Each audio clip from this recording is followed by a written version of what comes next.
Raja dan Nabi Sulaiman alaihi salam wafat pada usia 66 tahun.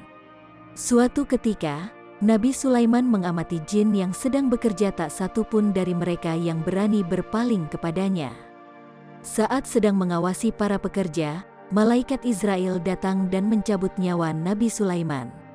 Namun tetapi, jasad Nabi Sulaiman masih berdiri kokoh ditahan oleh tongkatnya. Para jin yang bekerja itu tidak menyadari bahwa Nabi Sulaiman telah wafat. Kemudian Allah memerintahkan rayap untuk memakan tongkat Nabi Sulaiman. Lamanya rayap memakan tongkat tersebut diperkirakan hingga 10 tahun lamanya. Hingga tongkat itu menjadi rusak dan jatuh dari tangan Nabi Sulaiman, sehingga jasad Nabi Sulaiman tersungkur ke tanah.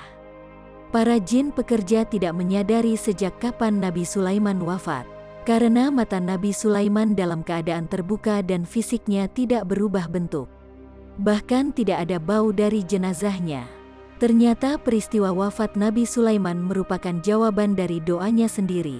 Nabi Sulaiman pernah memohon pada Allah agar kematiannya dapat dijadikan pembelajaran bagi umat manusia. Melihat kejadian itu, para jin pekerja menghentikan pekerjaannya dan berlari secepat mungkin. Mereka merasa tersiksa dan hina karena tidak memiliki pengetahuan yang cukup tentang hal-hal yang gaib. Nabi Sulaiman yang wafat dalam keadaan berdiri diharapkan menjadi pesan bagi umatnya untuk tidak menjadikan iblis, setan atau jin sebagai pemujaan, menyembah atau berkerabat dengan jin. Nabi Sulaiman adalah raja yang kaya dan berkuasa. Salah satu keajaibannya adalah dia bisa berbicara dengan binatang. Dia juga memiliki pasukan dari manusia, jin dan hewan. Nabi Sulaiman diperkirakan hidup pada abad ke-9 sebelum Masehi, 989 sampai 931 sebelum Masehi.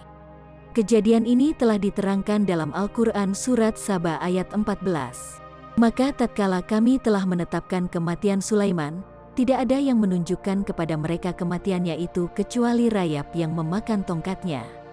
Maka tatkala ia telah tersungkur, tahulah jin itu bahwa kalau sekiranya mereka mengetahui yang gaib, tentulah mereka tidak akan tetap dalam siksa yang menghinakan.